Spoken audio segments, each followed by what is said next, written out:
Champion du monde, Jacques Tapol, qui va être opposé au japonais Seiketsu Kure. Jacques Tapol, que nous connaissons depuis longtemps, champion de France en 83, 85, vainqueur des internationaux de France à Paris, et qui, à Sydney, a totalement éclaté, si j'ose dire, dans cette catégorie des mi-lourds, les moins de 80 kilos. Tapol qui a du mal à maîtriser ses nerfs, parfois. C'est un combattant extrêmement dur. Il a bien gagné. Il a été très motivé. Oui, ce sont des coups quand même très très efficaces qui arrivent de la part de Tapol. Et c'était sa dernière compétition. Il avait envie de faire ce France-Japon. Il avait décidé d'arrêter après les championnats du monde. Mais avec le groupe actuel qu'il y a au niveau français, c'est toujours difficile de quitter une équipe de camarades. Et là, pour France-Japon, il est revenu. Mais il manquait un petit peu de motivation malgré tout. Mais il a fait de très très gros progrès grâce à Francis Didier également. Vous voyez l'attitude, toujours comme tout à l'heure, le regard, un bon contrôle de l'adversaire, les déplacements. Le karaté moderne tient énormément compte des déplacements. Chaque fois que Tapol frappe, ça fait mal.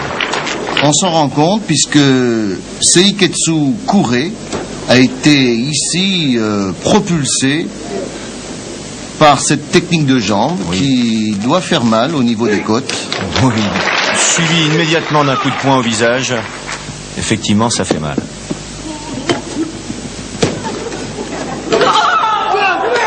Très offensif le japonais.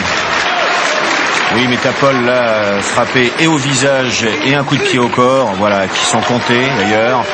Je peux vous dire qu'ils étaient vraiment très très forts.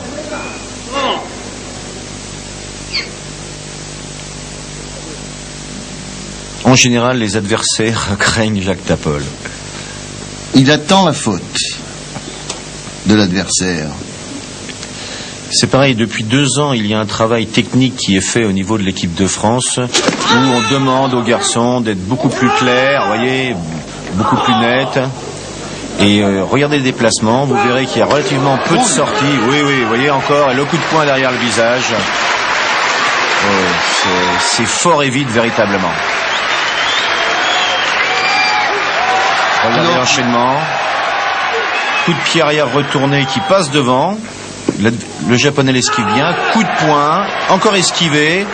Tapol se retourne et maintenant le coup de poing derrière la tête.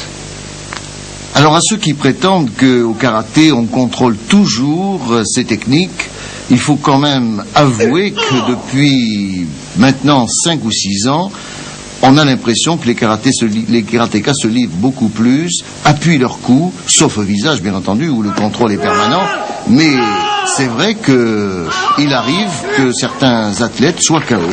Bien sûr, non, c'est tout. Encore une fois, je pense que c'est quelque chose qui est mal perçu par le public. On doit contrôler au karaté au visage. Voilà, Jacques a gagné maintenant.